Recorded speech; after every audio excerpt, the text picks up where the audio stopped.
Okay. Archivist Log 729-2. The Known Gods of Alabor. After the last project, I've been working with divinities to look into the gods and their specific stories. I feel like we talked about them as a whole, but never individually. Some of them I never mentioned, and some of them I never got to mention the fates of. Not all of them made it to the current era, but their existence is vital to understanding Alabor and its creation. They deserve to have their stories told for their part in that. Let's begin. The easiest place to start, as with any creation, is the creator. Though, admittedly, the creator of Alabor has no known name, at least not in any artifacts we have found so far. But we do believe we know a majority of her story, or at least how she came to be here. As far as is concerned, she likely fell from the weave and collided with the husk, what would eventually become Alabor itself. Brackets mentioned that she was overcome with curiosity and the desire to know more, to understand where everything had come from, and so that's what she ended up becoming the god of, known for her creations, but also her desire to experiment and understand existence on a fundamental level. It was everything that she was, and it brought her joy. As such, she became the goddess of experimentation, existence, and Alabor itself at the time, from what we understand. During her exploration of the husk, she would also create a lantern.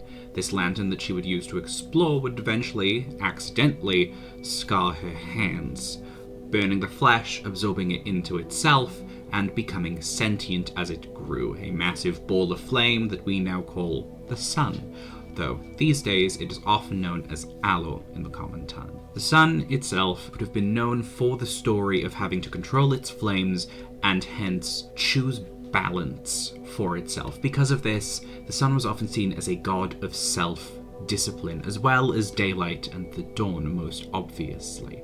He was constantly having to control and adapt himself so that he was not harming the people of Alabor, but also able to exist as himself to whatever degree he needed to be. Then, lastly, the intentional creation of the trio, Shela, the moon, goddess of serenity, femininity, and moonlight, of course.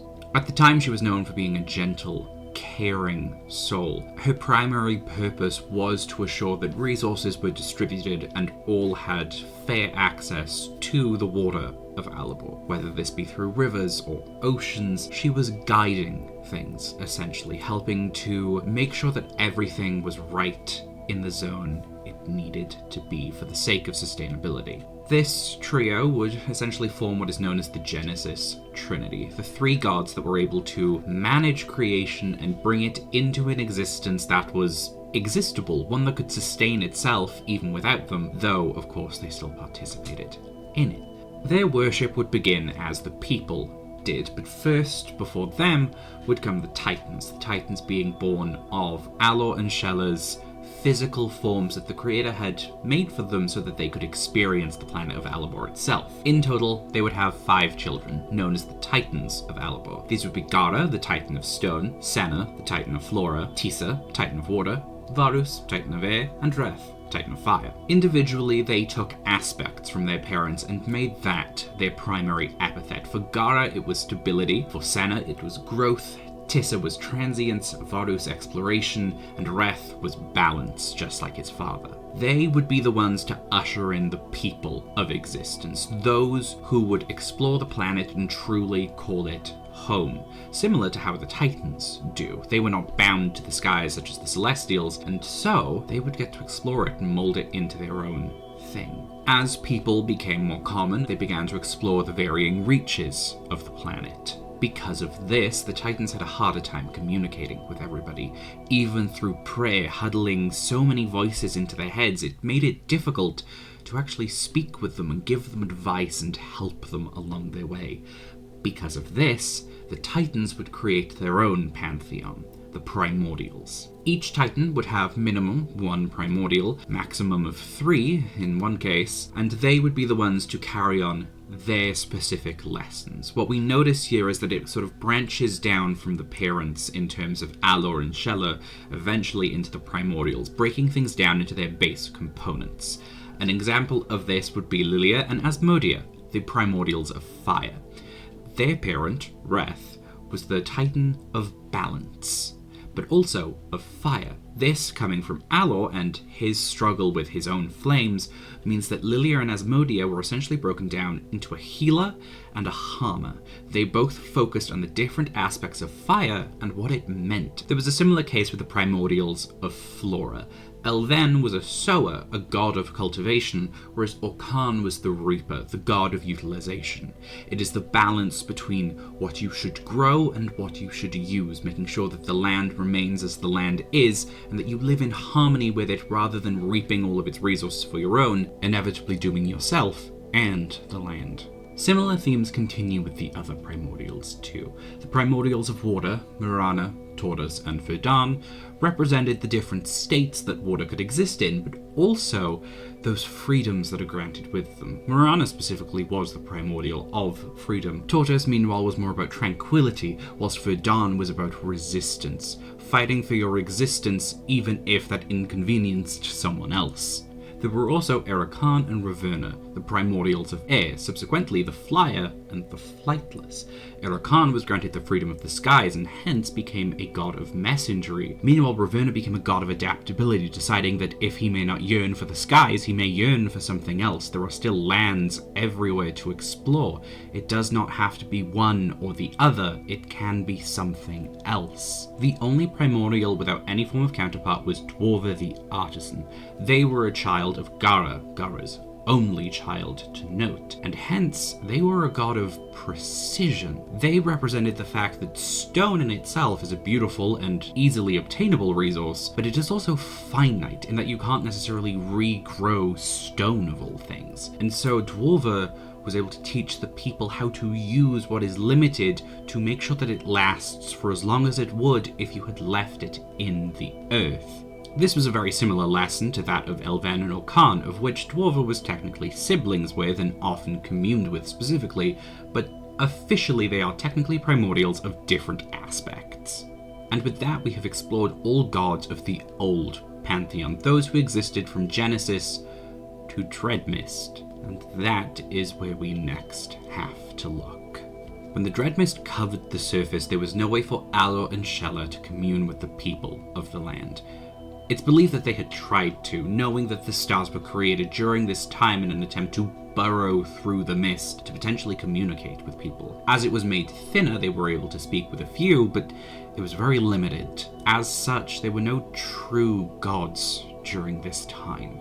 As the planet cracked and crumbled, the Titans gave their bodies so that they may mend the wounds, stopping Alabor from breaking apart entirely. And their children, the Primordials, weren't much better off. They ended up sacrificing their bodies, becoming crystallized beings known as Vigils. These would essentially shed a light that stopped the Dreadmist from approaching the people. It created safe havens across the land, though not everywhere. Millions still died, and in a sense, so did they. The Primordials became Vigils, and they were nothing more. It's believed that their souls were still inside to some extent, but they had become metaphysical beings, creating a bridge between the weave and the real world, sacrificing themselves so their people may live.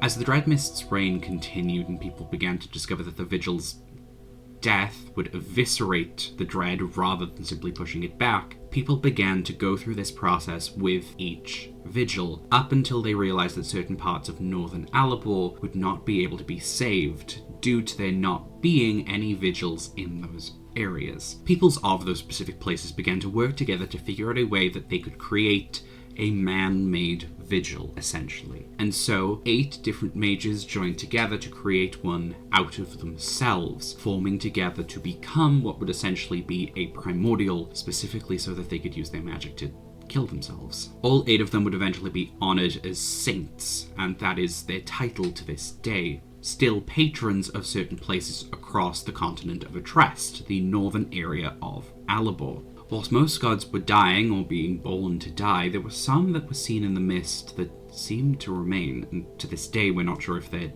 truly gods or other such beings. They would be known as the Watcher, the Waiter, and the Weaver. They have different names that you may better know them by. The Watcher is also known as the Dreamer, the Waiter is known as Death, and the Weaver is known as life. These are figures that people have seen in moments reflecting those of their titles. People see the Watcher in their dreams just before death. Those who have come close to death have met with him himself, claiming that his face brings them a sense of comfort, adjusting to each individual. Meanwhile, those who have met the Weaver are few and far between. None of them are described as having existed prior to the Dreadmist, suggesting that its existence brought them forth from some other plane of existence, or that it made them. There is no proof of any of this. Every part of their existence is speculation, and so that is all I can give you. And with that, we cover every god left during the Dreadmist, which, when you exclude those who are then lost, is an incredibly short list. With the Dreadmist receded, we have begun to worship yet again, to speak with and understand the gods that remain. Alor and Shella remain through it all, though they have gone through growth, let's say. Alor remains a god of daylight and dawn, but also represents the present and the future, as well as comfort and community, embodying the sensation of knowing that there will be a day after the next and after the next, a guarantee of a future for all, as that is the sight that was seen when the Dreadmist receded, a sunset. Meanwhile, Shella has certainly altered herself. Still a goddess of moonlight and dusk, she now represents a multitude of things, specifically due to her phases. In the past, people represented Shella as simply the moon itself, rather than focusing on the fact that the moon changes frequently. It's believed that Shella herself remains the same for every single phase of the moon, but people worship her differently depending on the said phases. It's because of this that she's become a god of temperance and justice, and even in some cases, vengeance. In certain cases, the saints, too, are still worshipped, though not in the sense of people expecting them to hear them, more so in reverence and understandings of their teachings. People seem to resonate with the fact that they are gone, they are departed, but they departed on their own terms, and hence worship that more so than the person themselves. There are also the smaller pantheons that exist. As mentioned earlier, the Watcher, the Waiter, and the Weaver all exist in their own certain realms.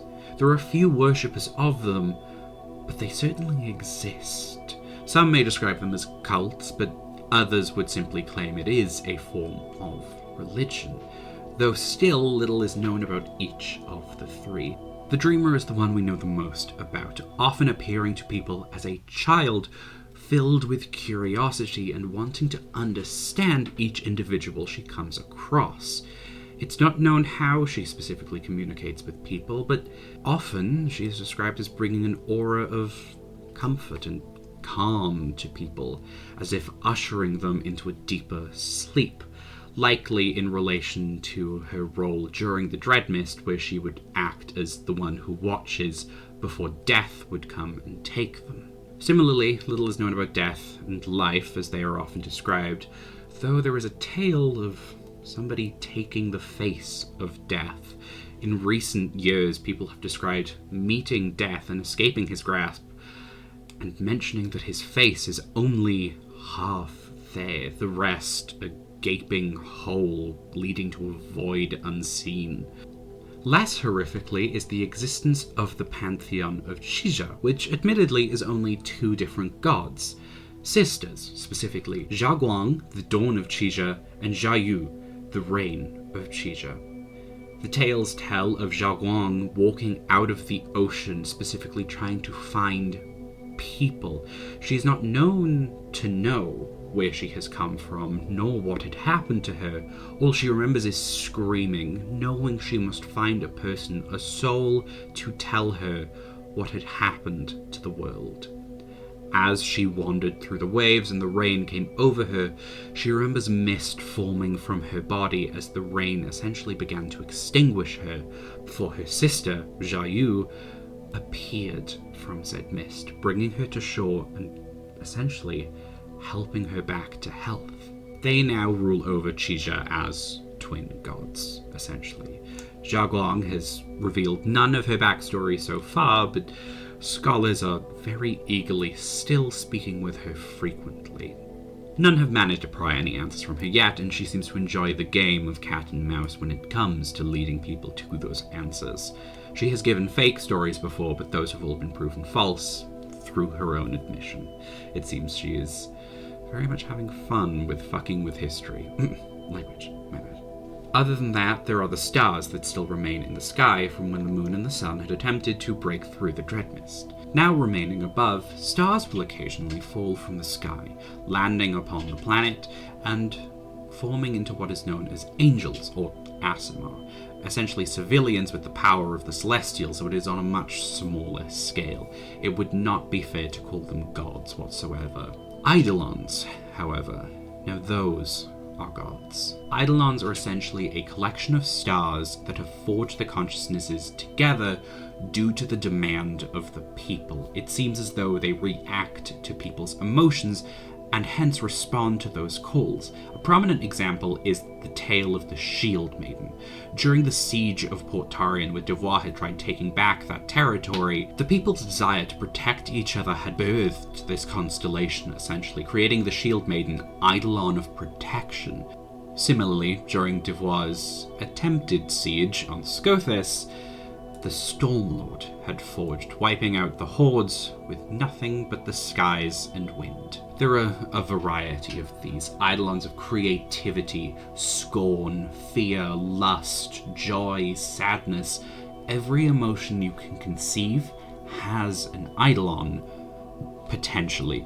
The issue is that we don't know how many have formed already, how many will form, whether or not eidolons themselves can combine with one another under specific circumstances. We believe that certain stars that are part of one eidolon can be part of another, so essentially one eidolon could be 2, 3, a million different things depending on the varying degrees of an emotion. Therein lies the issue. It takes many people to summon an eidolon into creation, and we simply cannot account for every single event in history that might have caused an eidolon to come into existence, especially if they have decided not to make their existence known. That is essentially it for all true gods under technical classification, though there do remain the lost, the Creator, Reth, Lilia, and Asmodia, all seen prior to the Dread Mist's reign, though the Creator was notably seen prior to the Primordial's creation, at least in the myths that we have seen so far. It's possible she vanished later or even earlier, but we don't know.